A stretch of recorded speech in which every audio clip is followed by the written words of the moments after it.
6 lidí, zdravím vás tady s fanouškem, který je v klobouku v zimě, bez bot, venku je chvilka, -1. Podle mě mu musí mrznout pindre, ale směje se, nedává to najevo. A proč jsme tady? Jsem tady proto, abych vám ukázal svou šviháckou koloběžku, protože jste to chtěli vidět. Tady mě podporuje pan Číšník, líbí se mu asi, taky by se ani chtěl projet, ale má smůlu, chodí pěšky. Začneme od zhora. Podrž mě to fanoušku trošku, prosím tě. Černý metra gripy, které jsou nasazený na těch hrubých Charles Padel Signature Y. Wow. A ty mi drží tady to zabijácký Prime Obsidian černý SCS-ko. Aby se mě to všechno takhle točilo a šli dělat ty ony double throw bar spiny a tady ty tričky, tak tam mám Paradox headset bez čepičky.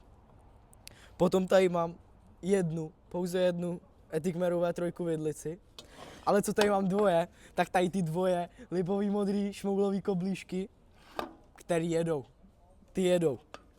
No a pak je tady ta hlavní část a to je tady ta Urban Art 6.3 na 23 deska.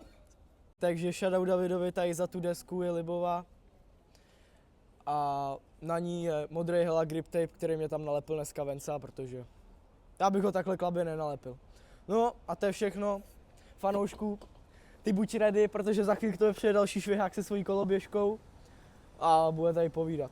No nic, já už tě nebudu otravovat a měj se. Ahoj.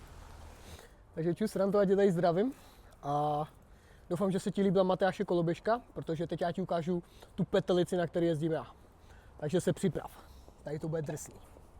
Takže jak Matyáš jezdím černý metra gripy od Tiltu, jsou nejlepší, libový.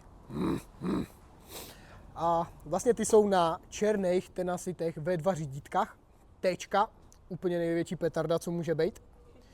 A to mi drží tady ta Valkyra Clamp od Etiku. To rovnou řeknu, vlastně mám celou koloběžku od Etiku, takže to tady jenom popíšu. K tomu mám Etik V3 merou vidlici, nejlehčí vidlice, co se prodává, 170 gramů, točí se to jak blázen, jede, bomba. A jede stejně jak ty kolečka, mám Incuby V2, jak vepředu, tak vzadu, 110 na 24, jsou fakt zlý, lehoučký, nebezpečný. Jezdím brakeless, jak si můžete všimnout, takže brzdu nemám.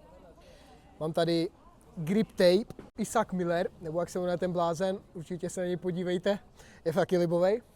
A jako poslední věc, tady mám tady tu Etik V4 desku Lindwormu. Mám ji celou odlehčenou, nevím, jestli to uvidíte.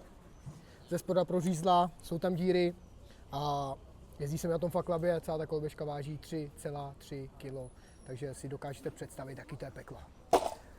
A doufám, Fando, že mě tady nezmrzneš, protože my jedeme pryč, jak nebudu říkat kde, mě se tady pěkně a doufám, že se ti líbilo, ahoj.